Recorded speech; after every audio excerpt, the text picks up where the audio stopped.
Hello, good afternoon, everyone. Please confirm if you are able to hear properly. If the screen is Yeah. visible to you guys. Okay, so we will start the lecture of the day. Before we start, any question or query or doubt from the previous lectures on rotation, if at all, you can ask, or if everything is fine, so we are going to move forward. Is there anything to ask?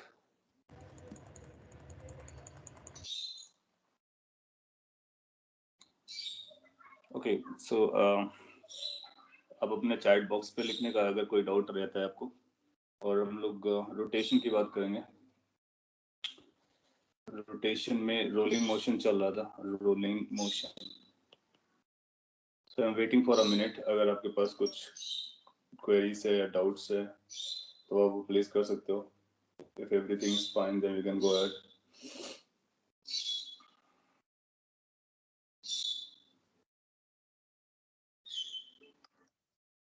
DPP में doubt था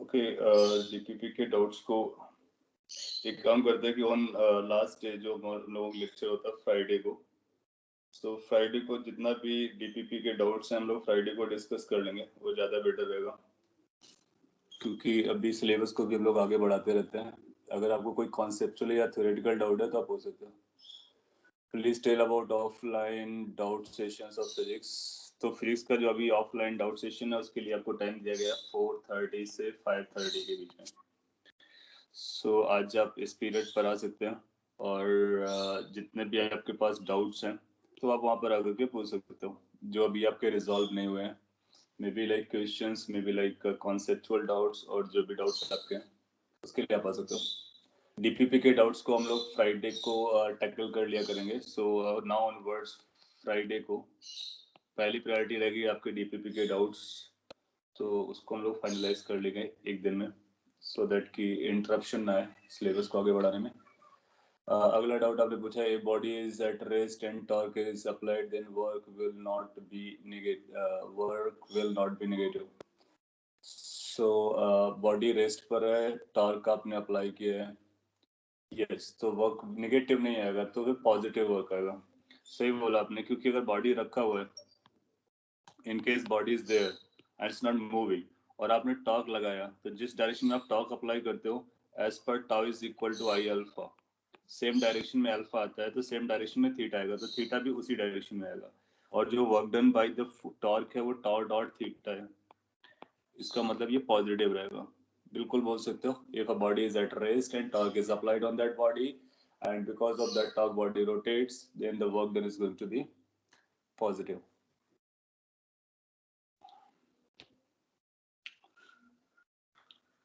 okay अगर आपके पास doubt नहीं है तो मैं example से आगे बढ़ता और इंक्लाइंड प्लेन वाली बात करता इंक्लाइंड प्लेन पे फ्रिक्शन की डायरेक्शन यस सो हम लोग इंक्लाइंड प्लेन को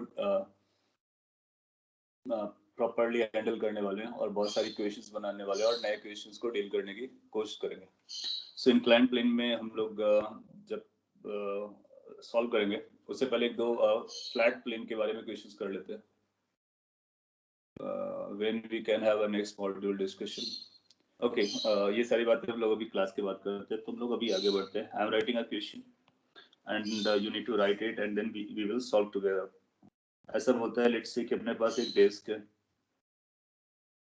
जिसके बारे में मास और रेडियस दे देगा is released on a rough horizontal surface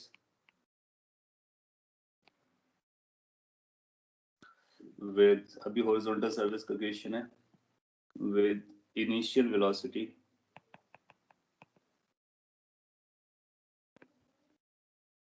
v naught find time after which it will start rolling motion or pure rolling motion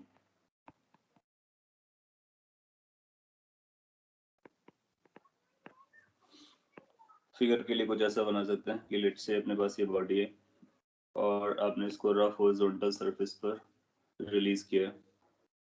कुछ इन्फॉर्मेशंस गिवन है जैसे कि ये रफ का फ्रिक्शन कोएफिशिएंट म्यू है। इनिशियली केवल ट्रांसलेशनल वेलोसिटी है, only translational velocity it carries, and this is the scenario at equal to 0। अपने को बताना है कितने टाइम के बाद ये प्योर रोल करने वाला है। तो स्टार्टिंग में स्लाइड करेगा और फिर एक टाइम ऐसा आएगा जब ये प्योर रोल करना स्टार्ट करेगा। सो लेट से कि जब ये प्योर रोल स्टार्ट करता है उस समय वेलोसिटी v हो जाती है और एंगुलर वेलोसिटी ओमेगा हो जाती है। ये किसी टी टाइम की स्टोरी है, मैं एक्सप्लेन कर दे रहा हूँ। ये मेथडोलॉजी को आपको समझ लेना है और जहाँ भी ऐसे क्वेश्चंस आएंगे वापस को अप्लाई करना है। यहाँ पर हमने इसको डिस्क लिया है, कोई और लेंगे तो उसके अकॉर्डिंग इसका मोमेंट ऑफ इनर्शिया चेंज होगा। आइडिया क्या होगा सॉल्व करने का? सो सोल्यूशन के लिए आप इसका फ्री बॉडी डायग्राम बनाएंगे। सो मैं एक सेपरेट एफबीडी बना देता हूँ, फ्री बॉडी डायग्राम। और जब हम फ्री बॉडी डायग्राम बनाते हैं किसी बॉडी का तो उसमें फोर्सेस को शो करते हैं एंड यू विल रियलाइज कि कौन कौन से फोर्स एक्ट कर रहे होंगे।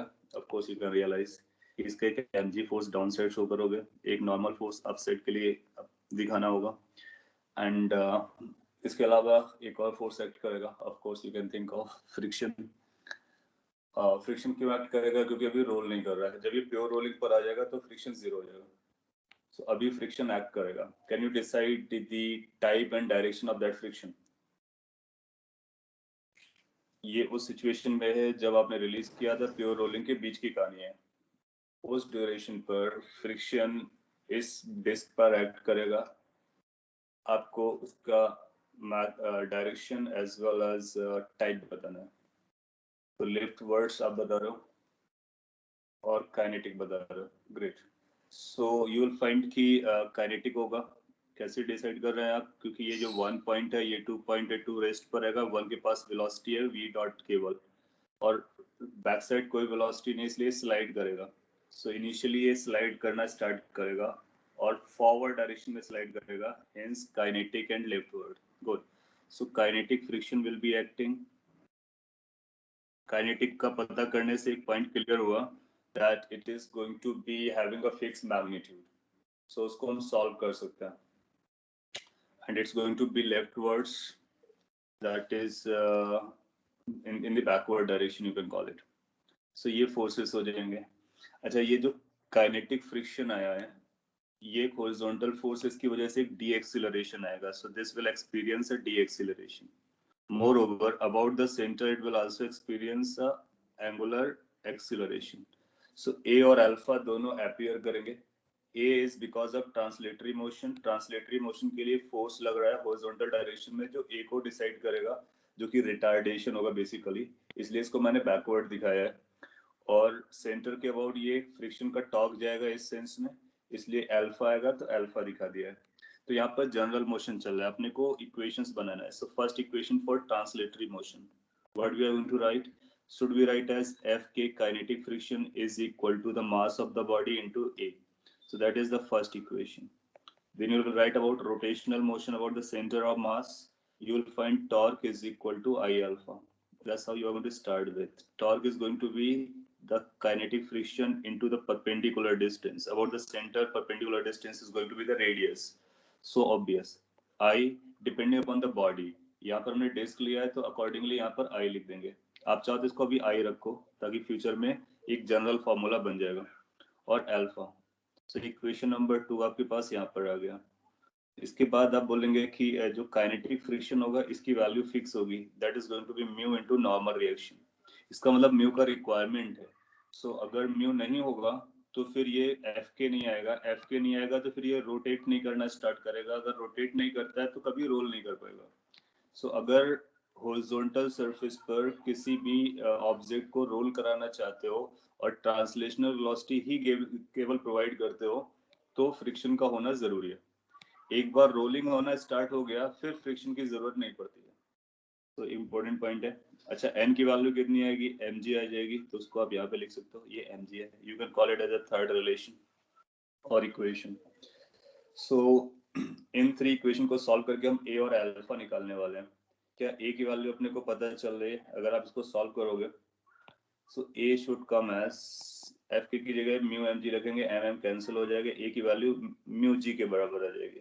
That means retardation on the body. बहुत इंपॉर्टेंट रिजल्ट है, ये रिजल्ट अपने काम के भी है कि जो लैग आ रहा है, ये जो ए की वैल्यू आपको दिख रही है, can you see the value of a written on the screen? Mu No, sir. No, sir. No, sir. okay, so just wait a minute, let me change this file.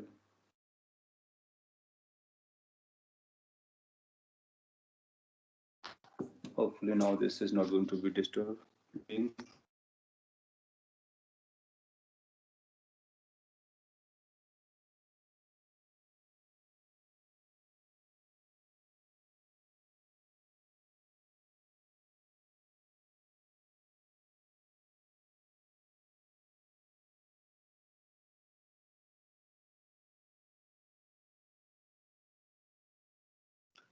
Well, things seems to be fine. Okay, can you see now the screen? So the screen is stuck. Okay,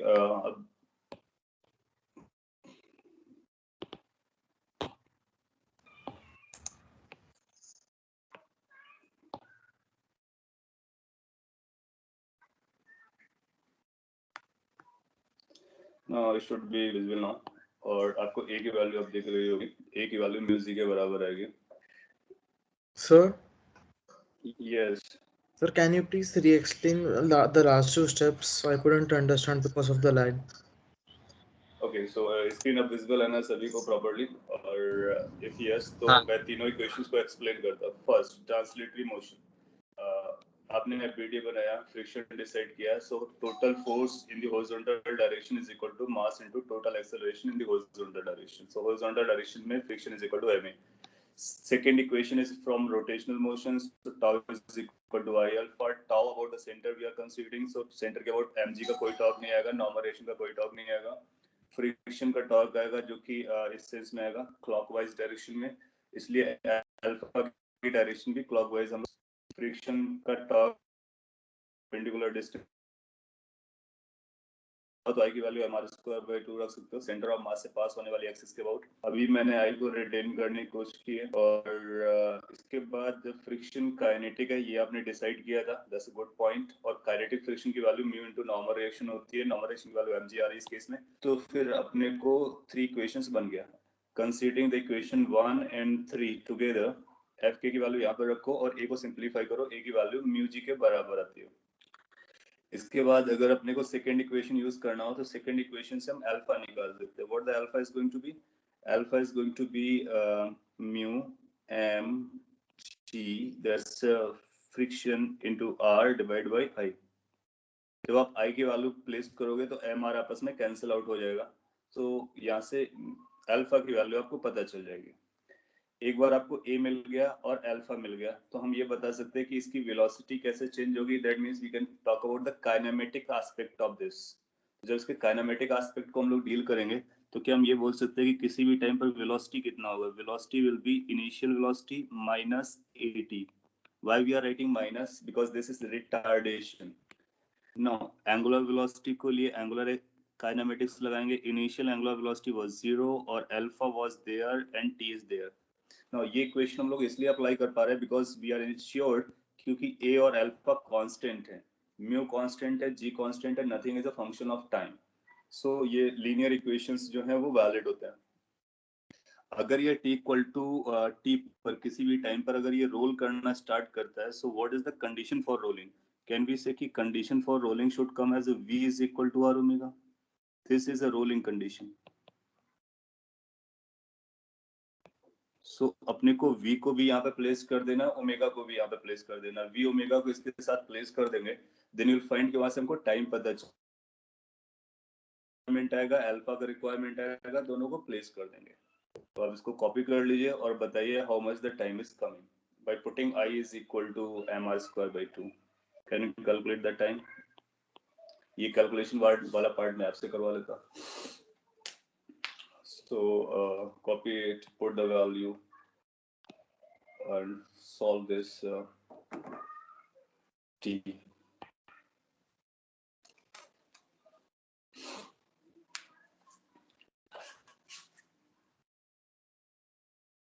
एक simple सा answer बन जाना चाहिए। और जो किसके term में आएगा, वी नॉट का टर्म आएगा, क्योंकि वी नॉट आपको गिवन था, म्यू गिवन था, सो वी नॉट म्यू और जी के टर्म में आपका आंसर आना चाहिए। मास और रेडियस जरूरत पड़ती है तो वो भी इंक्लूड किए जा सकते हैं।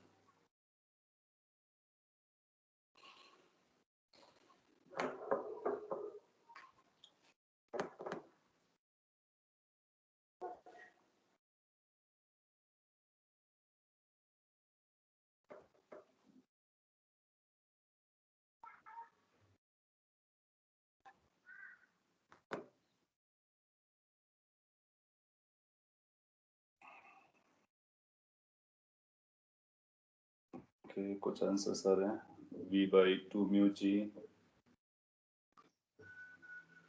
v naught. हाँ, आप आई की वैल्यू चाहो तो प्लेस कर दो, बिकॉज सबको पता है कौन सा ऑब्जेक्ट है या बॉडी है। बॉडी इज अ डिस्क, तो आई की वैल्यू को आप प्लेस कर सकते हो, या फिर आई के टर्म में आंसर देना है तो फिर आई के टर्म में भी दे सकते हो, लेकिन सिंप्लीफाइड आपको आई की वैल्यू को प्लेस करके देने का। तो मैं यहाँ पे साइड में सॉल्व कर देता हूँ, जो कि आपके पीडीएफ में नहीं आएगा, बट स्टिल इधर सॉल्व कर देता मैं। आपको लिखना होगा v naught minus a t is equal to r alpha t. Calculate करने के लिए it will become v naught divide by a plus r alpha. So t की वैल्यू v not upon a plus r alpha बनना चाहिए। Now v naught is a v naught, a की value आप लिख सकते हो म्यू जी, और आर अल्फा कितना हो जाएगा, अगर इसको अभी सिंप्लीफाई करोगे तो ये बनेगा mu M g r divide by m are square by 2, which basically goes to twice mu g by r, twice mu g by r, यानी r अल्फा का जो वैल्यू है, टेक्निसी की जो r अल्फा का वैल्यू है वो 2 mu g के बराबर आ रहा है, so that will become twice mu g. So what the time will become? So is it coming v naught divided by 3 mu g? Now ये 3 आएगा, 4 आएगा, 5 आएगा, ये इस बात पे डिपेंड करेगा कि ऑब्जेक्ट कौन सा है, यानी बॉडी कौन सा है। आई की वैल्यू बदलेगी, अकॉर्डिंगली अल्फा की वैल्यू बदलेगी, अकॉर्डिंगली ये नंबर बदलेगा, अकॉर्डिंगली ये चेंज हो जाएगा। फॉर्मेट वही रहेगा, mu naught by mu g, v naught by mu g और इनटू सम नंबर। एग्जाम में क्या करेगा, वो नंबर हमारे लिए काफी इंपॉर्टेंट रोल प्ले करेगा। सो अगर आपने we naught by 3 mu G बताया, जो कि काफी लोगों ने कैलकुलेट किया है, वो परफेक्टली करेक्ट है। सो यहाँ पर आपको क्या समझना है, मैं एक बार रिवाइज कर देता हूँ क्विकली। समझना ये है कि अगर किसी बॉडी को आपने इनिशियल सिचुएशन में देख रखा है और फ्रिक्शन भी है, तो फ्रिक्शन क्या करता है, उसको रोल कराने के लिए रेडी कर देता है। एक बार ये रोल करना स्टार्ट हुआ तो फ्रिक्शन की वैल्यू 0 हो जाएगी, स्टैटिक हो जाएगा और वो हमेशा के लिए रोल करता रहेगा। उससे पहले ये स्लाइड किया था और हम कैलकुलेट कर सकते हैं कि कितने टाइम के बाद ये स्टोरी बनती है। अब हम ये भी बता सकते हैं, जैसे अगर आपसे ये पूछता है कि आफ्टर हाउ लॉन्ग ट्रेवलिंग ये रोल करना स्टार्ट करता है, दैट मीन्स ये डिस्टेंस के बारे में आपसे पूछ सकता है। आप इजीली बताओगे कि डिस्टेंस की जो वैल्यू आएगी v naught t minus half a t square आ जाएगा, क्योंकि आपको ट्रांसलेशनल मोशन देखना है। ट्रांसलेशन मोशन में जो डिस्प्लेसमेंट होता है, that displacement is equal to u t plus half a t square के अकॉर्डिंगली उसको हम सॉल्व कर सकते हैं। और अगर आपसे पूछता है कि कितने राउंड्स लगाए हैं, तो आप रोटेशनल मोशन को यूज कर लीजिए। जो उसका सर्कुलर वाला पोर्शन होता है, theta is equal to omega naught t and all that stuff. So point is कि एक बार आपको टाइम पता चल गया तो आप पाओगे कि आप बाकी सारे इंफॉर्मेशन को वहां से गैदर कर सकते हो। अगर ये डिस्क की बजाय लेट्स से स्फीयर रहा होता तो फिर अपने आई की वैल्यू बदल जाती, तो उसके बेसिस पर भी हम इसको बना सकते हैं, इसका आंसर कैलकुलेट कर सकते हैं। अगर आप जनरलाइज रिजल्ट जैसा याद रखना प्रेफर करते हो, तो उसके लिए आपको क्या करना चाहिए, यहाँ अल्फा की वैल्यू डायरेक्टली यहाँ पे रखना चाहिए था। तो मैं जनरलाइज के लिए, सिंस यू आर डिमांडिंग, तो मैं यहाँ पे लिख देता अलग स्पेस बना करके आपको अल्फा की जगह लिखना होगा r alpha is equal to, it will become mu g divided by I upon M R square. So mu g upon I upon M R square यहाँ पर आ जाएगा। टाइम की वैल्यू कितनी हो जाएगी इस पर्टिकुलर टाइप ऑफ क्वेश्चन में, we not divide by a which is mu g plus r alpha which is mu g divide by I upon M R square. I upon M R square एक number आने वाला है, so T की value आप ऐसे भी याद रख सकते हो, is going to be v not divide by mu ji in the bracket 1 upon 1 plus I upon M R square. Well देखने में थोड़ा सा कॉम्प्लिकेटेड लगेगा बट काम का है। तो यहाँ से आपको सिंपली मोमेंट ऑफ इनर्शिया याद रखना है। तो ये डिस्क है तो moment of inertia M are square by 2 होता है, तो 1 प्लस हाफ। सर कुछ गड़बड़ हो गया, एक बार मैं रीचेक कर लेता हूँ क्योंकि इसे मैच नहीं कर रहा। ये वी नॉट बाई म्यू जी बाहर आ जाएगा, ये 1 अपॉन 1 प्लस 1 अपॉन में था, yes. So it's going to be 1 upon 1 plus M are square by I, right in this manner. This is the factor you can remember along with V naught by mu g. So इस तरह से आप इसको result याद रख सकते हो generalised, but I would suggest कि आप ये इक्वेशन बनाओ और जल्दी से आप आंसर वहां से भी निकाल सकते हो। ये आपको दिखा स्क्रीन में जो मैंने जनरलाइज फॉर्मेट लिखा, या फिर मैं रीशेयर करूं? कुछ somebody is saying screen froze हो गया फिर से। Sir, it came back. Now it is clear. Okay so anyway ये क्वेश्चन था जिसका जनरल रिजल्ट भी मैंने वहाँ पे लिखा था, अगर आप चाहो तो वहाँ से वॉच कर सकते हो, और बाकी इसका सोल्यूशन भी आ गया। ना इसके साथ साथ एक दूसरा टाइप का क्वेश्चन चलता है जिसमें आप इनिशियली वेलोसिटी ना देकर के उसको कोई एंगुलर वेलोसिटी देते हो। तो इसको मैं शॉर्ट में लिख देता हूँ। लेट्स से अपने पास एक बॉडी है and that body is being given a angular velocity initially. आपने इसको इनिशियल एंगुलर वेलोसिटी देकर के छोड़ा है एंड देन आपसे पूछा जाता है कि कितने टाइम के बाद ये रोल करेगा, तो वो टाइम निकालना है। मैं 1 मिनट देता हूँ, आप ट्राई कर सकते हो। ये t इक्वल टू 0 पर है। लेट से ये भी ये सिंप्लिसिटी के लिए रिंग बोल देता हूँ मैं। ये रिंग है जिसका मास m है, रेडियस r है, और t इक्वल टू 0 पे आप एंगुलर वेलोसिटी देकर के छोड़ते हो। ये म्यू इसका फ्रिक्शन कोएफिशिएंट है। किसी t equal to t time पर ये रोल करना स्टार्ट करते हैं, pure rolling.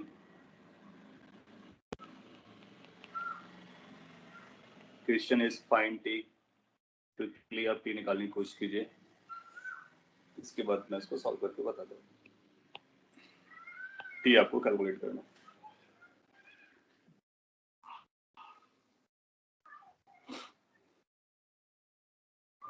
sir, Yes. okay, sir, it was a lag, it came back.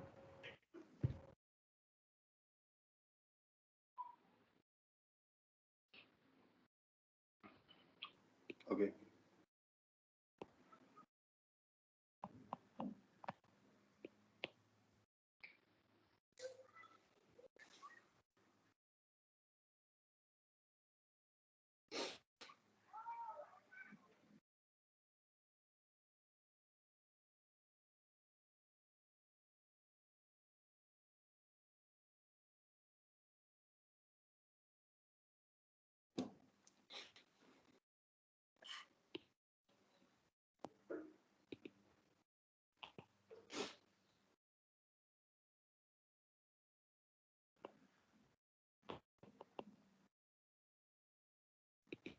So पहला क्रूशियल पॉइंट है कि फ्रिक्शन डिसाइड करना। एक आंसर 0 है, इसका मतलब है तुरंत रोल करेगा। नो, पहले वो स्लाइड करेगा, इसके बाद रोल करेगा।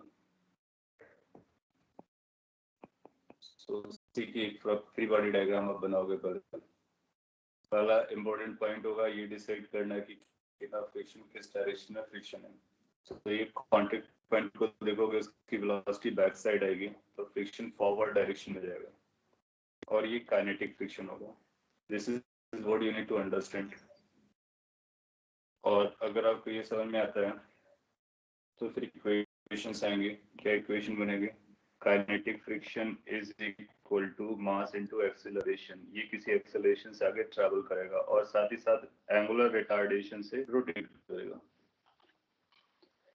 नाउ एफ के की वैल्यू आप म्यू एम जी लिख सकते हो। Mu M g is equal to m a. So यहाँ से ए की वैल्यू आपको डायरेक्टली मिल जाएगी ट्रांसलेशनरी मोशन से कि एक्सेलरेशन और डी एक्सेलरेशन उसकी वैल्यू म्यू जी के बराबर आती है इररिस्पेक्टिव ऑफ कौन सा बॉडी है, क्योंकि इसका बॉडी से कोई कनेक्शन नहीं है, मास का कोई रोल नहीं आ रहा है। देन आफ्टर रोटेशन को आप टारगेट करोगे। जब आप रोटेशन को टारगेट कर रहे होगे उस समय आप लिखोगे tau is equal to I alpha. Tau की वैल्यू आएगी एफ के इनटू रेडियस, केवल वही टॉर्क देगा सेंटर मास के about. I alpha, I centre of mass के अबाउट जाना है अल्फा। और ये जो बॉडी है वो रिंग है तो उसका आई रख देंगे, ये बनेगा mu M G into R is equal to M are square into alpha. If you simplify, you will get alpha out of here, alpha mu g by r. So alpha की value mu g upon r आ जाएगी। Basically आप चाहो तो r alpha लिख लो, तो r alpha की value mu g के बराबर आ रही है। तो जितना वैल्यू एक आ रहा है वही r alpha के वैल्यू के बराबर आ रहा है। इसके बाद आपको नेक्स्ट पॉइंट क्या करना होता है कि जब ये प्योर रोल करना स्टार्ट करेगा तो v is equal to r omega होगा at pure rolling.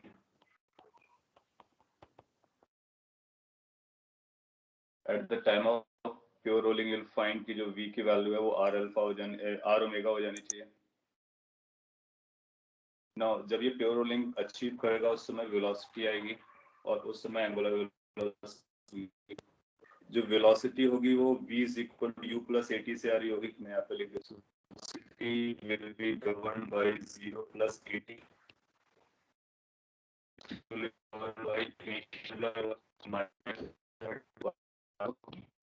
angular retardation is going on।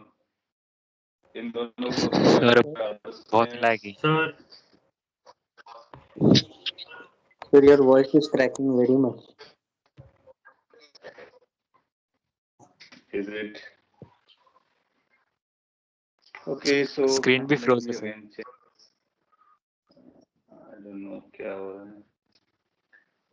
Again wifi से कनेक्ट करता, अभी वाईफाई टूट गया था तो फोन से कनेक्ट किया था।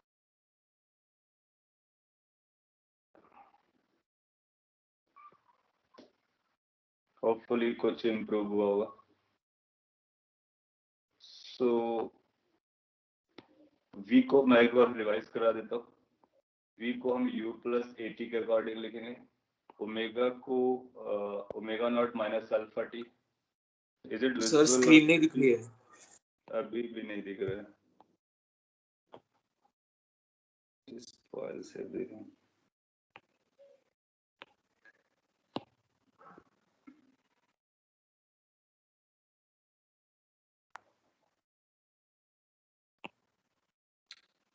What about now? स्क्रीन अभी दिखा आपको। एंड ये दो इक्वेशन जो मैंने बनाया v is equal to u plus at, omega is equal to omega naught minus alpha t. These are the kinematic equations। और ये जो kinematic equations हैं वो एक्सेलरेशन और रिटार्डिंग एंगुलर एक्सेलरेशन की वजह से लिखा गया है। और प्योर रोलिंग कंडीशन में इन दोनों को एक साथ असेंबल कर दोगे, एक साथ यूज करोगे तो आपको यहाँ से t की वैल्यू मिलेगी। v की जगह पर आप लिखेंगे at is equal to r, omega के प्लेस पर आप लिखोगे omega naught minus alpha t। From here t can be calculated. t comes out to be r omega naught divided by a plus r alpha। Now उस समय आपको मिला था v naught divide by a plus r alpha. इस case में आपको मिला r omega naught upon a plus r alpha. Similar type के एक्सप्रेशंस आ रहे हैं। Now r alpha is mu g, a is also mu g, दोनों मिलकर के 2 म्यू g हो जाएगा। तो अपना आंसर बन जाएगा r omega not divide by twice mu into g। So how long it will take to undergo pure rolling motion? आप आंसर दोगे r omega naught upon 2 mu g। 2 mu g इसलिए क्योंकि ये रिंग है। Disc होगा तो number बदल जाएगा, स्फीयर होगा तो अकॉर्डिंगली नंबर्स बदल जाएंगे। एनीवे नंबर क्या बनता है वो अपना इंटरेस्ट नहीं है। अभी अपना इंटरेस्ट इस बात पर है क्या हम ये ट्रांसलेटरी मोशन इक्वेशन प्रॉपर्ली लिख पा रहे हैं, are we able to understand this rotational motion equation properly, and then do we or can we apply this pure rolling condition in case of this rolling situation. Moreover ये जो kinematics है छोटा सा उसको भी यूज करना होता है, तो इसमें आप देखोगे काइनामेटिक्स भी आ रहा है, रोलिंग भी आ रहा है, ट्रांसलेशन का एनएलएम भी आ रहा है और रोटेशन का कॉन्सेप्ट्स तो आ रहे हैं। तो इनमें से कोई भी पार्ट आपसे पूछा जा सकता है जो कि बहुत इंपॉर्टेंट है। और फ्रिक्शन कॉफिशिएंट, अब फाइनल आंसर भी देखो, जो टाइम है ना वो टाइम इस बात पर डिपेंड नहीं करता है कि मास कितना है, वो इस बात पर डिपेंड करता है कि इनिशियल वेलोसिटी कितनी थी, फ्रिक्शन कॉफिशिएंट कितना था, और अगर एंगुलर वेलोसिटी थी तो रेडियस का रोल आता है। इससे पहले स्लाइड में मैंने बताया अगर वो टाइम लैग की वजह से या जो भी डिस्टर्बेंसेस की वजह से मिस हो गया तो मैं एक बार फिर से बोलता हूँ, ये टाइम निकालना इसलिए इंपॉर्टेंट था क्योंकि इससे बहुत सारे क्वेश्चंस आपसे पूछे जा सकते हैं। जैसे आपसे पूछा जा सकता है कि कितना डिस्टेंस ट्रेवल्ड किया प्योर रोलिंग में आने से पहले, तो आपने ये फर्स्ट इक्वेशन यूज किया था v is equal to u plus at। अब आप सेकेंड इक्वेशन यूज करोगे, सेकेंड इक्वेशन क्या बोलेगा, s is equal to ut plus half at square। तो ut plus half at square को यूज करके हम बता सकते हैं कि कितना डिस्प्लेसमेंट कवर करता है प्योर रोलिंग में आने से पहले।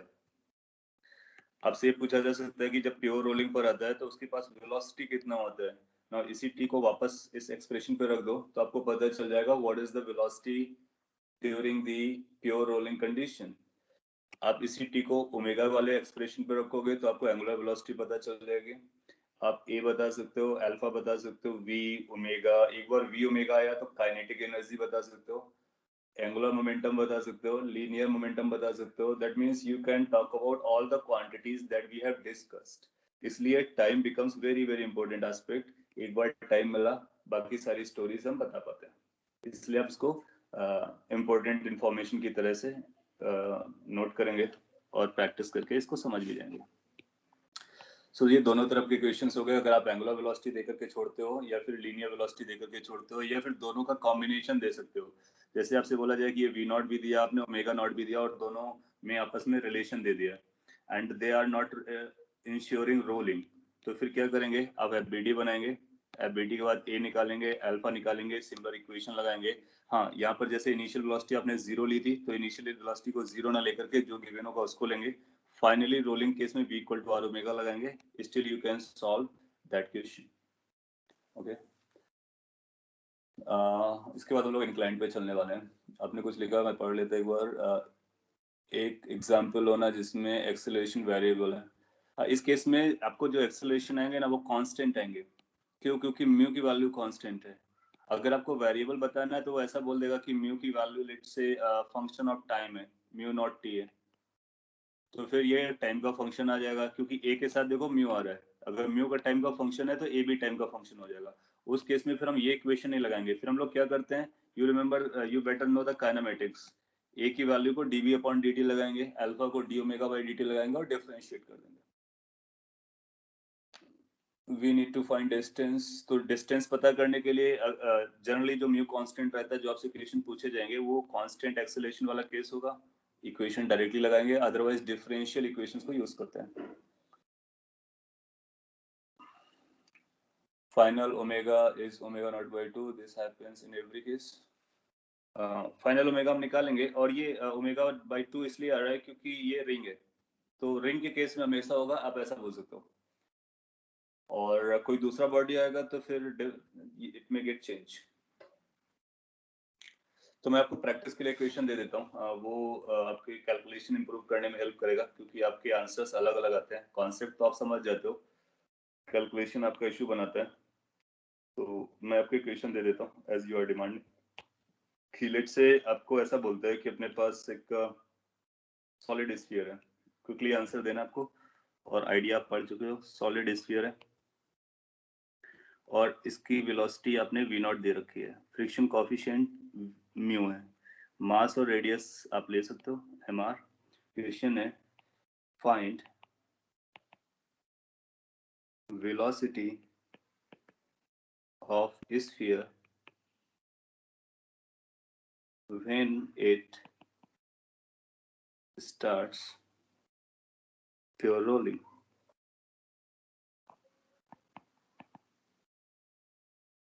So solve this. ये t इक्वल टू 0 पे रिलीज किया गया और इनिशियल वेलोसिटी आपको दे रखी गई है. आपसे पूछा गया है कि वेलोसिटी बताना है इसी स्फीयर के जब ये प्योर रोलिंग मोशन करना स्टार्ट करता है. 2v/7 μg. v/μg जो आप बोल रहे हो तो वेलोसिटी नहीं होगा, अपने को वेलोसिटी पता करना है. प्रोबेबली आप टाइम बता रहे हो.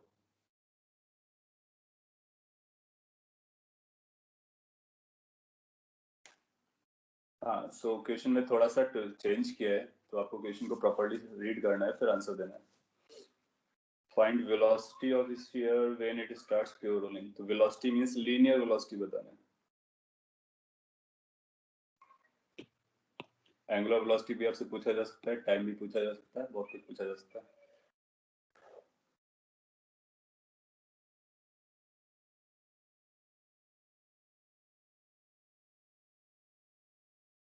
फाइव बाई सेवन v एक आंसर आ रहा है.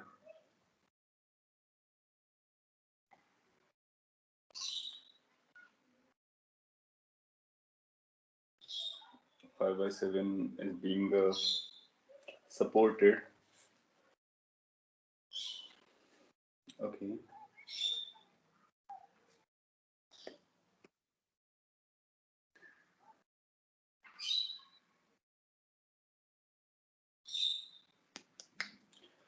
Well, so 5 by 7 seems to be correct because most of you are saying so.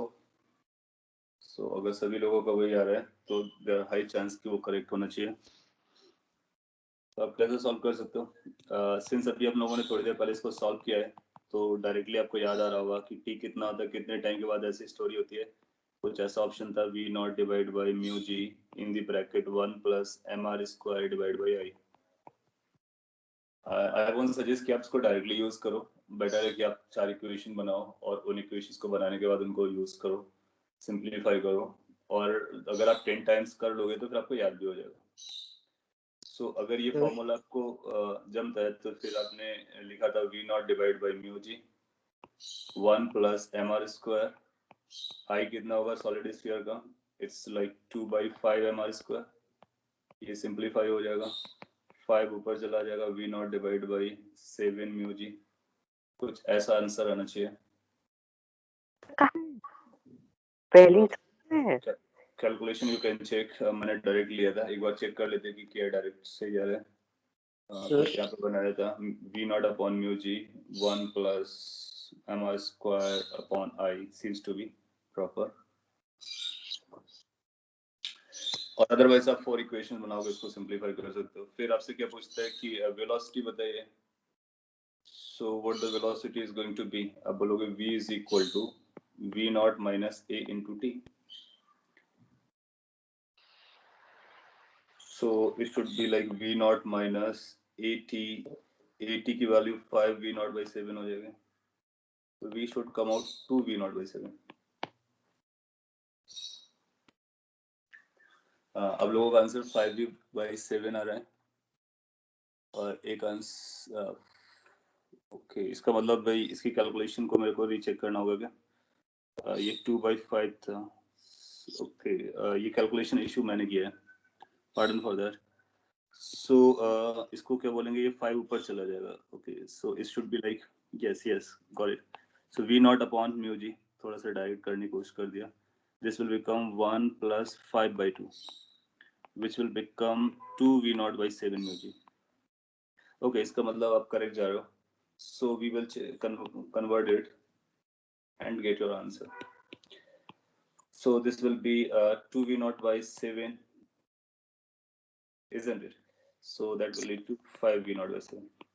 Anyway, this calculation you can take care of. Point is कि ये t को मैंने यहाँ पे डायरेक्टली ले लिया, इसके बाद इस i को रीराइट किया और आपको टाइम मिल गया. और आइडियली करने के लिए या फिर आप प्रॉपर्ली करना चाहोगे तो ट्रांसलेशनल इक्वेशन लिखो, रोटेशनल इक्वेशन लिखो, v equal to r omega लगाओ, फिर सिंपलीफाई करो, टाइम निकालो.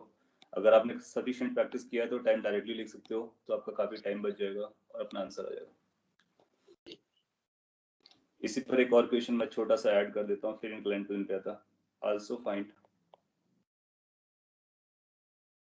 ratio of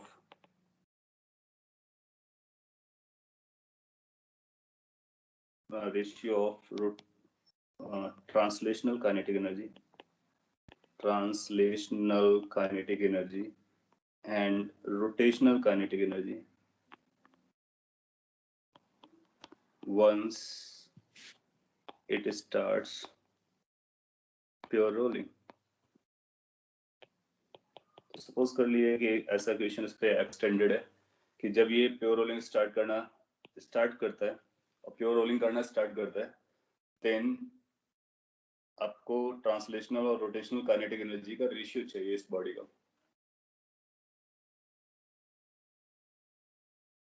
सो उस समय का आपको ट्रांसलेशनल काइनेटिक एनर्जी लिखना है, रोटेशनल काइनेटिक एनर्जी लिखना है. Translational kinetic energy, rotational, and you know this is half mv square. उस समय जो velocity आएगा half I omega square. आपको I पता रहा होगा, v omega में रिलेशन निकालेंगे और सिंप्लीफाई कर लेंगे.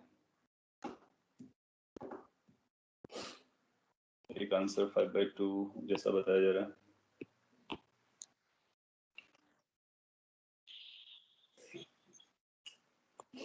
सो ये सिंपली मैं आपको बताना चाह रहा कि ये जब ऐसा क्वेश्चन आएगा, ये जो लाइन लिखा हुआ है राइट, इसका इस क्वेश्चन से कोई कनेक्शन नहीं है क्योंकि उसके लिए आपको ऐसा जरूरी नहीं कि आपको v निकालना पड़े और ओमेगा निकालना पड़े. आप v और ओमेगा मत निकालें, चलता है. द रीजन बीइंग कि जब ये प्योर रोलिंग स्टार्ट करेगा तो v और ओमेगा में आपस में रिलेशन होगा जो आप ऑलरेडी जानते हो.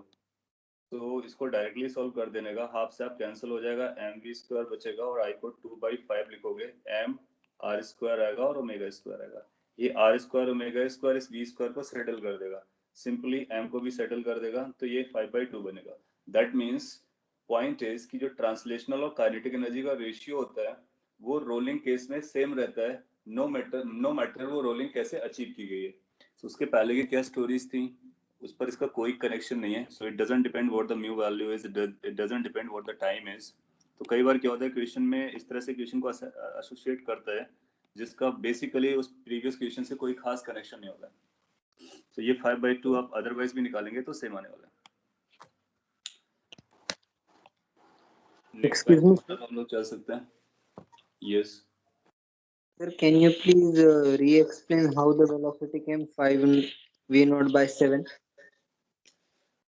I hope you are able to see the screen. अगर आपको स्क्रीन दिख रहा है तो ये टाइम पहले हम लोगों ने कैलकुलेट किया, ये टाइम का डायरेक्ट फार्मूला आ गया. अब ये टाइम का फार्मूला डायरेक्ट कैसे आया, इसको प्रीवियस स्लाइड्स में हम लोगों ने निकाला था. सो v0 अपॉन म्यू जी डाउन साइड ब्रैकेट में 1 + mr²/I जैसा कुछ आता है. इसके बाद I की वैल्यू आपने 2/5 mr² लिखा, फिर mr² आपस में कैंसिल आउट हो गया. सो ये 5/2 बना एंड देन ये बना अपने के लिए 2v0 अपॉन 7 म्यू जी. ये 7 कैसे आया, सिंपल मैथमेटिक्स है. अच्छा, a की वैल्यू कितनी होती है, a की वैल्यू म्यू जी होती है, आपने पहले निकाल रखा है. बहुत सारी क्वेश्चन मैंने लिखा नहीं है, डायरेक्ट बोला है. तो a और t की वैल्यू कितनी हो जाएगी, a और t को अगर आपस में मल्टीप्लाई करोगे तो t आपने यहाँ से निकाल रखा है.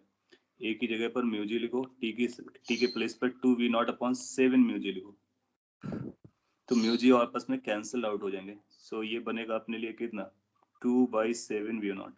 सो at का जो वैल्यू है वो 2/7 v0 के बराबर है, इसलिए at की जगह 2/7 v0 लिखा गया, फिर उसको सिंप्लीफाई कर लिया गया. सो अगर आपको जो पॉइंट नहीं समझा होगा वो ये जिसको मैंने यहाँ पर हाईलाइट कर दिया, अब आपको 100% समझ में आना चाहिए. Yes, sir. Next is rolling on an inclined plane. Sir, Yes. sir, there were many questions like center से कितनी दूरी पर फोर्स डाले कि वो ऑब्जेक्ट रोलिंग स्टार्ट करे. Yeah, we will deal it as a separate heading. तो उसको भी हम लोग डील करेंगे. So अभी एक एक करके हम लोग फिनिश करते हैं, इसकी क्वेश्चंस बना लेते हैं. और इसमें भी बहुत सारे क्वेश्चंस आपको मिलेंगे कि टाइम के बाद वो नीचे पहुंचेगा, वो सारे क्वेश्चंस. ऐसा आपसे बोलेगा कि लेट्स से कि एक बॉडी, ये कोई बॉडी अपने पास, और इस बॉडी के बारे में आपको ये पता है कि t इक्वल टू 0 पे यहाँ से रिलीज की गई एंड देन ये डाउन साइड रोल करके आता है. Sir, Yes. sir, again the screen is frozen. Nothing is visible. Sir, only inclined plane is visible. Okay. ये कुछ ज्यादा ही डिस्टर्ब कर रहा है. So अपने पास खास ऑप्शन भी नहीं है, तो मैं इसको शेयर करता हूँ. That may help. अब आपको बॉडी दिखा, एक body t equal to 0 inclined plane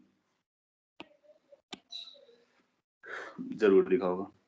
and then इसको आप अगर रिलीज करते हो तो डाउन साइड आएगा. लेट्स से ये सिचुएशन में जब ये पहुंचता है तो उसका फ्री बॉडी डायग्राम बनाते हैं. ये प्योर रोलिंग की स्टोरी है और यहाँ पर मैथमेटिकल इक्वेशंस बनेगी और उन इक्वेशंस को हमको यूज करना है फ्यूचर के लिए. यहाँ पर हम इसका एफबीडी बनाना चाह रहे हैं, फ्री बॉडी डायग्राम. इस बॉडी इस पिक्चर में यू विल फाइंड कि mg के दो कंपोनेंट करना अच्छी बात होगी क्योंकि अलोंग द प्लेन और perpendicular to the plane components आ जाएंगे. नॉर्मल रिएक्शन शो करना सिंपल सा, एक ही कांटेक्ट पॉइंट है तो नॉर्मल रिएक्शन इधर लगेगा. ये mg का एक cos थीटा कंपोनेंट रहता है अगर थीटा इंक्लाइंड से एंगल बना हो तो, और इंक्लाइंड का एंगल बना हो तो ये mg sin थीटा होता है. इसके अलावा एक और इम्पोर्टेंट फोर्स है जिसके बारे में मैं आपसे जानना चाहूंगा और आप जानते हैं कि जो अगला फोर्स है उसका नाम है फ्रिक्शन. क्या ये बॉडी पे फ्रिक्शन लगेगा? यस. अगर यस तो किस डायरेक्शन में लगेगा और कौन सा फ्रिक्शन होगा ये अपने को बताना है. So which direction the friction will be acting on this body when it is rolling downside? So इस तरह का क्वेश्चन हम लोगों ने डील किया था, if you remember. एक लेक्चर में बात किया था और मैंने आपको एक्सप्लेन किया था कि it is going to be static, good, and it acts in the upward direction as well. So static friction लगेगा और upward direction में लगेगा, इतना हम लोग जानते हैं. इसका मतलब इस फ्रिक्शन को हम लोग म्यू mg नहीं लिखेंगे until unless वो लिमिटिंग कंडीशन बताते हैं. तो ये फ्रिक्शन है, इसको मैं F लिख रहा हूँ और ये अपवर्ड्स लगेगा, ये ध्यान रखना है. इसके बाद में आपको अच्छा पॉइंट है कि आपको याद रहता है. फिर अपने को देखना है कि ये डाउन साइड एक्सेलरेशन दे रहा होगा. तो अगर डाउन साइड एक्सेलरेशन लेट से a है, क्योंकि हम अगर रिलीज करते हैं तो आप जानते हो कि रिलीज करने के बाद उसकी वेलोसिटी बढ़ती है, जिसका मतलब एक्सेलरेट करेगा डाउन साइड. और दूसरा सेंटर के अबाउट ये रोटेट भी करेगा. तो रोटेशन का सेंस आप इजीली पकड़ सकते हो. जो रोटेशन का सेंस आएगा that will be due to friction के टॉर्क. फ्रिक्शन के टॉर्क की वजह से वो इस तरह से रोटेट करेगा और यही रोलिंग के लिए जरूरी भी है. Alpha is going to be in this sense that is anti clockwise sense. अब मैं इक्वेशंस लिखता हूँ, आपको इक्वेशंस को देखना है और समझना है. ट्रांसलेटरी इक्वेशन होगा तो ट्रांसलेटरी इक्वेशन बनेगा mg sin theta minus the friction force is equal to mass into acceleration, the first equation of translatory motion. इसके बाद में एक इक्वेशन आप लिख सकते हो नॉर्मल रिएक्शन के बारे में. तो नॉर्मल रिएक्शन की जो वैल्यू आएगी that's going to be equal to mg cos theta. सो ये दो इक्वेशन हो जाएगी. ये दोनों ट्रांसलेशन का हो गया अलोंग द प्लेन और perpendicular to the plane. Torque के बारे में बात करते हैं. Tau is equal to I alpha, centre के अबाउट, सेंटर ऑफ मास से ही लेते हैं. टॉर्क की वैल्यू क्या आएगी? सेंटर ऑफ मास से नॉर्मल का टॉर्क 0 होगा, mg's के टॉर्क 0 होंगे, केवल फ्रिक्शन का टॉर्क रहेगा. तो friction into r is equal to I into alpha. Let's say जो बॉडी है इसका मास पता है, रेडियस पता है, इसका मोमेंट ऑफ इनर्शिया पता है और इसका भी नाम नहीं बताया गया, तो जनरल फॉर्मूला अपने पास आने वाला है. तो ये इक्वेशन नंबर 3 हो जाएगा. You can call that. More over अगर ये रोल कर रहा है तो रोलिंग कंडीशन लगानी पड़ेगी. Rolling condition. Now what is a rolling condition? Rolling condition का मतलब ये होता है कि जो कांटेक्ट पॉइंट होता है वो स्लाइड नहीं करता है, तो उसके लिए वेलोसिटी, नेट वेलोसिटी 0 होती है, तो उसका नेट एक्सेलरेशन भी 0 होगा. जब हम नेट एक्सेलरेशन के बारे में बात करेंगे तो आप पाओगे कि उसका एक एक्सेलरेशन a नीचे की तरफ आएगा, r अल्फा ऊपर की तरफ आएगा. जिस तरह से हम वेलोसिटी लिखते हैं किसी पॉइंट की, उसी तरह से एक्सेलरेशन भी लिखते हैं. ट्रांसलेशनल एक्सेलरेशन टोटल आता है और r अल्फा का रोटेशन की वजह से आता है. तो यहाँ पर जो रोलिंग कंडीशन आने वाली है Yes, I'm writing. I hope you are able to see. No, sir. It is frozen So it is again. still stuck on rolling condition. Rolling में ए और आर अल्फा तो मेरे को दिख रहा है. रोलिंग कंडीशन के बाद मैं अभी फिगर में लिख रहा था, आपने ध्यान नहीं दिया होगा. फिगर में मैंने ए और आर अल्फा को ड्रॉ किया है. वो आपको दिख रहा है. A is down side at the contact point, r alpha is up side at the contact point. तो हाँ, वो आपको दिख रहा होगा. रोलिंग के आगे मैं अब लिखने वाला हूँ, तो उसके लिए आएगा a is equal to r alpha. ये जो a is equal to r alpha आया है, ये रोलिंग कंडीशन है. और ये कैसे आया उसको मैंने अभी थोड़ी देर पहले एक्सप्लेन किया कि ये कांटेक्ट पॉइंट का जो एक्सेलरेशन होगा वो नेट जीरो आना चाहिए. इन 3 इक्वेशन या 4 इक्वेशंस को आप आपस में हैंडल करोगे. यहाँ से हम ए निकाल सकते हैं, एफ निकाल सकते हैं और मिनिमम फ्रिक्शन का रिक्वायरमेंट निकाल सकते हैं. तो जनरली 3 टाइप ऑफ क्वेश्चंस आपसे पूछा जाएगा. पहला, what is the acceleration of the body. दूसरा, what is the friction acting. तीसरा, how much minimum friction coefficient is required. फिर इसी से रिलेटेड और भी क्वेश्चंस आते हैं लाइक कि कितने टाइम पर ये नीचे जा जाएगा. तो अगर आपको अल्फा पता चल गया तो फिर आप निकाल सकते हो, या फिर ए पता चल गया then you can calculate how long it will take to go down. So उन कैलकुलेशंस को एक एक करके सॉल्व कर लेते हैं. तो लेट्स से मैं ए के बारे में सॉल्व करता.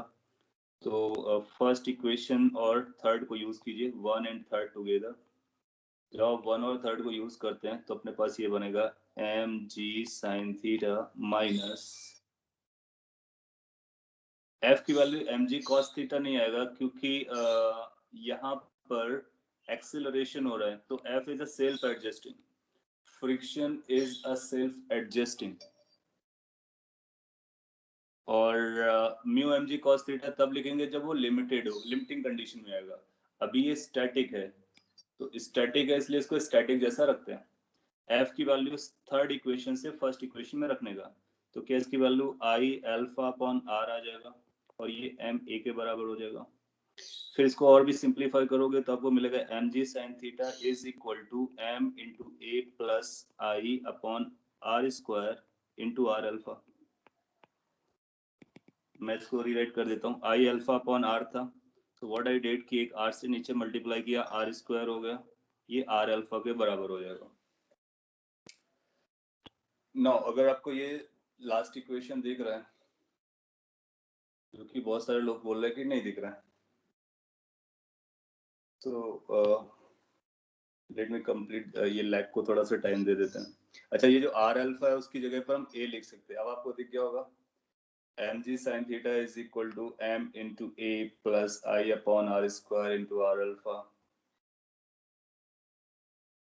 No, sir, nothing is visible after mg sin theta minus I. अभी दिख रहा है, somebody is saying कि अभी दिख रहा है, और मेरे भी कंप्यूटर में हमको दिख रहा है. थोड़ा सा लैग के बाद आपको भी दिख जाएगा. मैं वेट कर लेता हूँ. mg दिखा sin sir. Is equal to I alpha upon R का जो टर्म था उसको मैं सेकेंड टाइप ले गया, सेकेंड साइड ले गया. इसके बाद दोनों को ऐड करना है. अगर आपको ये विजुअल हुआ तो आर अल्फा की जगह पर फोर्थ इक्वेशन से हम लोग ए लिख सकते हैं. तो मैं डायरेक्टली लिख रहा हूँ, आपको कैच कर लेना होगा. ये बनेगा m a plus I upon are square into a. आप चाहो तो ए कॉमन ले सकते हो. जब आप ए कॉमन लोगे तो उसको इस फॉर्म में लिख लेने का. इस that will become g sin theta divided by 1 plus I upon M R square. अभी मैं वेट कर लेता हूँ. अगर आपको नहीं दिखा और दिख जाए तो ये फाइनल एक्सप्रेशन आपको कॉपी करना है. और कैसे आया, बीच के स्टेप्स आप खुद फिल कर सकते हो because you got the equations and you know how to solve those equations. So a की जो फाइनल एक्सप्रेशन है इसको हम इस फॉर्मेट में लिख सकते हैं. acceleration is going to be equal to g sin theta divided by 1 plus I upon mr square. Now अब आपको बॉडी का I दिया जाएगा, mr square आपस में कैंसिल आउट हो जाएगा, तो I upon mr square basically एक नंबर बनने वाला है और g sin थीटा से उसको होल को डिवाइड करने का, तो a की वैल्यू पता चल जाती है. कॉपी कर लीजिए. इस पर बेस मैं आपसे एक दो क्वेश्चन पहले पूछ लेता हूँ, फिर आगे की स्टोरी. Sir, यस sir, अगर जो पॉइंट जहाँ पे फ्रिक्शन लग रहा है वो पॉइंट मूव नहीं कर रहा है, तो फिर एक्सेलरेशन नहीं होगी ना वो पॉइंट से। Yes, you are right. तो mg sin theta equals to f आ सकता है। No, that's not right. What is right is कि total acceleration 0 होगा, and that's why we wrote the total acceleration of that point, the point of contact. उसमें a downwards था, r alpha upwards था, total acceleration को 0 किया, वही rolling condition बना. Equation number 4 you can see on the screen. अच्छा, अब f की वैल्यू कितनी आएगी? f is a steady friction, f is a self adjusting. तो जितना रिक्वायरमेंट होता है फ्रिक्शन फोर्स उतना ही रहने का. नाउ आप देखोगे कि mg sin थीटा नीचे की तरफ ले जा रहा है, तो अगर ये मूव नहीं कर रहा होता, सपोज कर लीजिए a की वैल्यू 0 होती, एक्सेलरेशन नहीं होता, तो फिर केवल mg sin थीटा होता है जो उसकी मोशन को कॉज करने के लिए हेल्प कर रहा होता या फिर उसकी टेंडेंसी क्रिएट कर रहा होता, तो हम f को mg sin थीटा बोलते. लेकिन यहाँ पर एक्सेलरेशन भी है, तो फ्रिक्शन वो वैल्यू लेके आएगा जो जरूरत है. That means friction is self-adjusting and it will have the value that is needed in that particular question. So अपने को इक्वेशन बनानी होगी total force downside is equal to mass into acceleration. और इसीलिए mg sin theta minus f is equal to ma निकला. ये first equation से आप बता सकते हो कि f की जो वैल्यू होगी वो mg sin थीटा से कम होगी. So f को इधर लेके आओ तो ये ma इधर चला जाएगा, a पॉजिटिव नंबर होगा, तो f की वैल्यू कितनी होगी वो हम निकाल सकते हैं. So after solving this equation we can find what the f is. तो f अपने आप में भी एक क्वेश्चन बनता है. ओके, ये अपने a निकाल लिया, तो मैं आगे बढ़ता और आपसे ये छोटे छोटे पॉइंट्स कलेक्ट करवा लेता जो कि आपके लिए काफी इंपॉर्टेंट है. सपोज कर लीजिए बॉडी मैं आपको बताता, तो उसके लिए a कितना आएगा क्या आप बता पाओगे? लेट्स से बॉडी रिंग है तो a कितना आएगा? बॉडी डिस्क है तो a कितना आएगा? बॉडी सॉलिड स्फीयर है, then how much a is going to be. These are the numbers जिसको आपको इतना प्रैक्टिस करना है कि अपने ऑटोमेटिकली आपको याद हो जाएगा और उसके बेसिस पर आप आंसर दे पाओगे अगले क्वेश्चंस के, और जल्दी आंसर दे पाओगे. सो वन बाय वन, अगर ये रिंग रहा होता body, so how much the a is going to be the acceleration of the body on the inclined plane. आपको इस एक्सप्रेशन पे जाना है a वाले पे और उस पे i की वैल्यू को सब्स्टिट्यूट करना है. जैसे आप i की वैल्यू को सब्स्टिट्यूट करोगे आपको a की वैल्यू पता चल जाएगी. आप चेक करोगे कि आपको कितना मिलेगा, g sin theta by 2,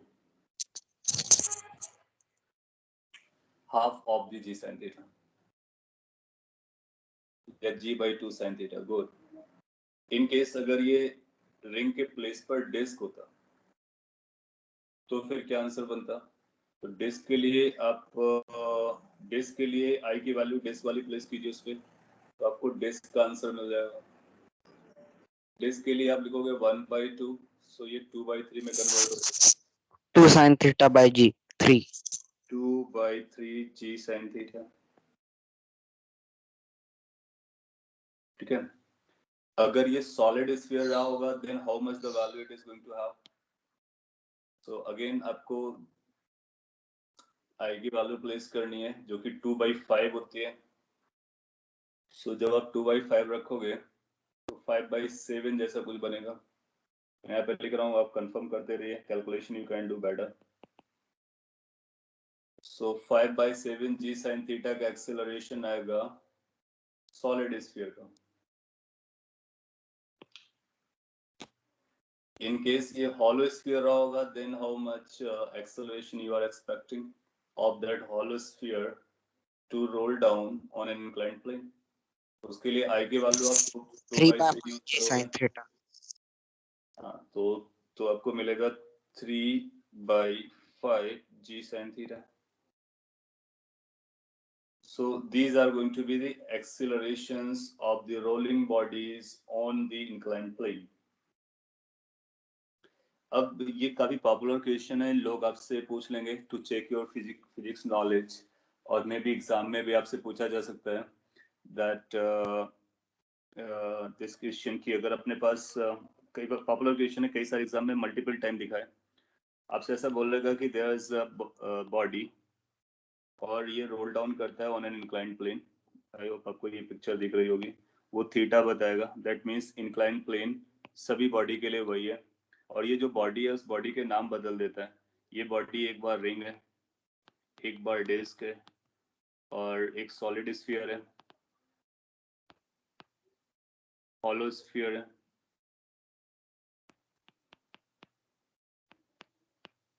cylinder है, सॉलिड सिलेंडर है,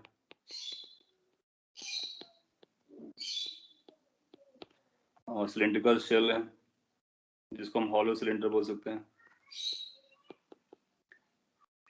सो पॉइंट इज कि ये सभी बॉडीज को एक साथ एक इंक्लाइंड प्लेन पर आप रिलीज करते हो, और आपसे पूछता है कि आप इनको अरेंज कीजिए कि सबसे पहले जो पहुंचता है उसको फर्स्ट में लिखना है, जो सबसे बाद में बॉटम पर पहुंचता है उसको बाद में लिखना है।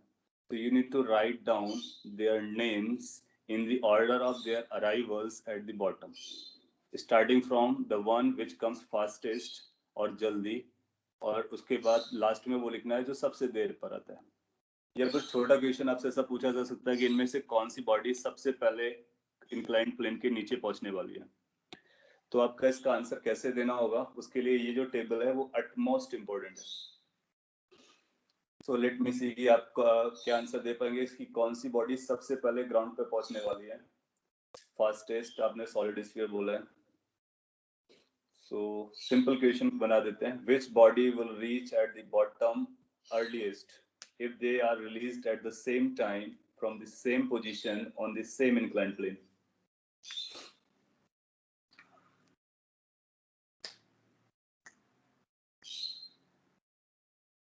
हाँ, ये बोला जाएगा कि sufficient is friction is available. Sufficient is friction is available for all of them. तो फ्रिक्शन के लिए आपको वरी नहीं करना है, ऑल आर रोलिंग ऐसा बोलेगा, सभी रोल करते हैं, प्योर रोलिंग केस है। So no body is sliding. So आपका आंसर देना बहुत आसान है। How you are going to give the answer? You will say कि A पता करो, और सभी इनिशियल वेलोसिटी 0 से चलते हैं और सेम डिस्टेंस कवर करनी है। तो टाइम के लिए क्या लिखते हो, S is equal to UT plus half AT square. Initial velocity 0 है तो टाइम की वैल्यू आएगी √2s divide by A। No, जिसका एक्सेलरेशन सबसे ज्यादा होगा वो सबसे कम टाइम पर पहुंचेगा, जिसका एक्सेलरेशन सबसे कम होगा वो सबसे देर पर पहुंचेगा। सो अर्लीस्ट पहुंचने वाले का एक्सेलरेशन आपको सबसे ज्यादा चाहिए। अब इनकी वैल्यू कैलकुलेट कर लो, ये कितना है 0.5 है। How much this goes to 0.67, how much this goes to 0.7 roughly, and how much this goes to 0.6.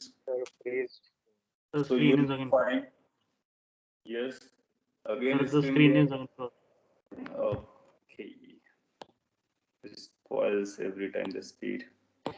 Okay, I'm reassuring, और आपको उसके बाद दिखेगा, एंड फिर मैंने जो लिखा है वो आपको दिख जाना चाहिए। ये जो एक्सेलरेशन की इनकी न्यूमेरिकल वैल्यूज को मैंने मेंशन किया हुआ है, तो इनकी जो न्यूमेरिकल वैल्यूज है उसमें g sin थीटा सबके लिए कॉमन रहेगा, और इसके बेसिस पर आप बता सकते हो। तो आप ये बोल सकते हो कि जो एक्सेलरेशन है सबसे ज्यादा किसका एक्सेलरेशन है, सॉलिड स्फीयर का। सो वो कम टाइम में पहुंचेगा, देन आफ्टर डिस्क पहुंचेगा।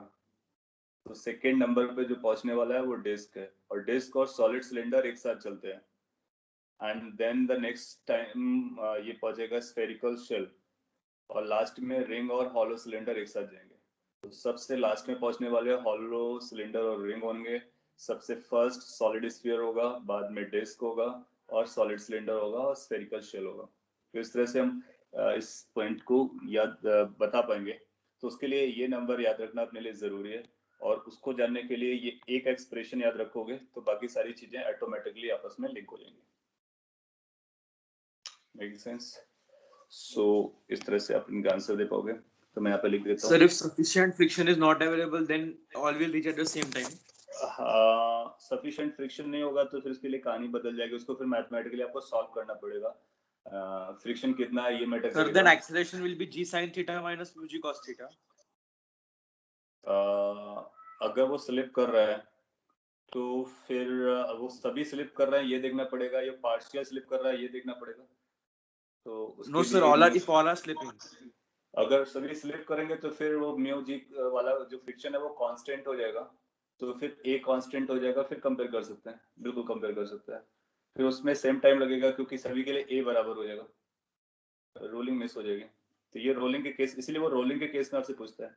तो सॉलिड स्फीयर सबसे पहले आएगा, देन डिस्क आएगा, और डिस्क और सॉलिड सिलेंडर एक साथ आएंगे। एक बार एग्जाम में उसने पूछा भी था कि डिस्क और सॉलिड सिलेंडर को रिलीज किया गया, कौन पहले पहुंचेगा? आप बोलोगे एक साथ पहुंचेंगे। एंड देन थर्ड नंबर पे कौन सा था? ये 0.6, that is spherical shell. And finally ring as well as hollow cylinder. Sir, Yes.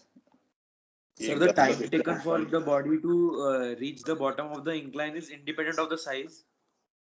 That's also important point. It depends on, yeah, it's independent of size. It is independent of mass. तो ये mass से भी independent है, size से independent है. It depends only on the inclined plane का जो theta होता है उस पर depend करता है, और body के nature पे depend करता है. As long as the bodies are uniform, of course, we consider the bodies to be uniform. So ये भी theoretically आपसे पूछ लेगा किस बात पे depend करेगा, तो आप इस तरह से बता सकते हो। तो ये इम्पोर्टेंट पॉइंट है, इसका अच्छे से नोट्स बना करके आप मेंशन कर लीजिए। इसके बाद हम लोग म्यू कैलकुलेट कर लेते हैं। तो म्यू का फॉर्मूला मैं अभी कैलकुलेट करके आपको बता देता, और उसका एप्लीकेशन नेक्स्ट क्लास में कर लेंगे। अच्छा, जो फ्रिक्शन आएगा, तो फ्रिक्शन की value I alpha upon R लिखा जा सकता है। तो इसी को कैरी फॉरवर्ड करते हैं। अगर आपसे पूछता how much friction is acting, तो आप बोलोगे I alpha upon R, which can be written as I upon R square into R alpha, and this R alpha can be written as A, so I upon R square into A. A का expression अभी आपने निकाल लिया है, since you know A की value how much, G sin theta divided by, it was like 1 plus I upon M R square, isn't it? So let's confirm once, I upon M R square, good. So इस A को वापस वहां पर रख देंगे तो F की value पता चल जाएगी। So F will become I upon R square into G sin theta divided by 1 plus I upon M R square. अब चाहो तो इसको इस फॉर्मेट पे लिख लो याद रखने के लिए। फ्रिक्शन की जो वैल्यू आएगी वो फ्रिक्शन अपने आप में एक इंपॉर्टेंट क्वेश्चन बन जाता है। You can write it as like कि I upon M R square का फैक्टर एक यहाँ पे लगा दो into mg sin theta divided by 1 plus I upon mr square. Basically mg sin theta के साथ कुछ मल्टीपल में आने का, और कई बार लोग आप इस फॉर्मेट में याद रख लेते हैं। इसे simply mg sin theta divided by 1 plus mr square by I. So this is how the friction can be calculated, and this friction is static friction. So static friction के लिए आप इस फॉर्मूले का यूज कर सकते हो। फिर नेक्स्ट पॉइंट आता है minimum requirement of friction coefficient, mu minimum कितना होना चाहिए? Sir, yes, instead of writing it in the form of I, can't you write it in the form of K, radius and direction? या you can right in terms of k, that's also works. Like i को आप mk square लिख सकते हो, और कई बार लोग k को जो नंबर होता है उसका नाम k रख लेते हैं, तो टोटली योर चॉइस है जिस सिंपलीफाइड फॉर्म में आप लिखना चाहो। और अगर आप रेडियस ऑफ जायरेशन के टर्म में लिखोगे तो r बाई k बन जाएगा, और कई बार लोग कांस्टेंट को k नाम दे देते हैं, तो i को हम लोग ऐसा लिख सकते हैं, किसी भी बॉडी के i को लिख सकते हैं k टाइम्स mr स्क्वायर, जहाँ पर k बदलता रहता है, हर बॉडी का k अलग अलग होता रहता है। तो उस सेंस में रखोगे तो फिर ये mr स्क्वायर डिसअपीयर हो जाएगा। या you can definitely right it.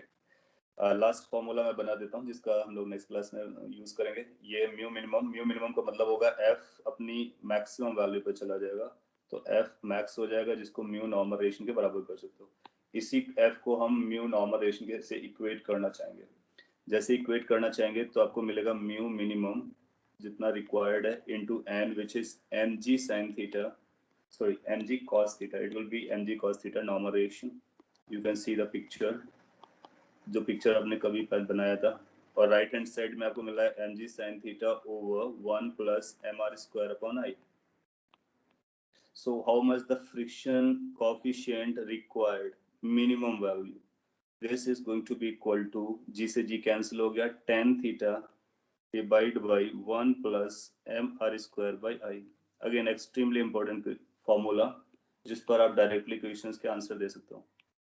तो आपसे पूछेगा कि रिंग को रोटेट करने के लिए या रोल डाउन करने के लिए how much friction coefficient is needed, आप इसका लिस्ट बना सकते हो. How much friction is needed वो भी बता सकते हो, and what the acceleration is going to be वो भी बता सकते हो. सो ये all these 3 formulas for friction coefficient, for friction, for acceleration are extremely important. Sir time.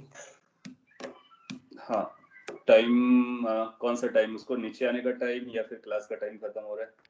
Sir नीचे आने का टाइम. ओके, सो एक बार आपको एक्सेलरेशन पता चल जाता है, राइट, तो s is equal to ut plus half at square से हम टाइम निकाल सकते हैं. ट्रांसलेटरी मोशन को यूज करके हम टाइम बता सकते हैं. सो ये पता चल गया आपको, बाकी डिस्टेंस बताएगा, हाइट दे देगा तो डिस्टेंस आप निकाल लोगे, और s is equal to ut plus half at square लगा करके बता सकते हैं.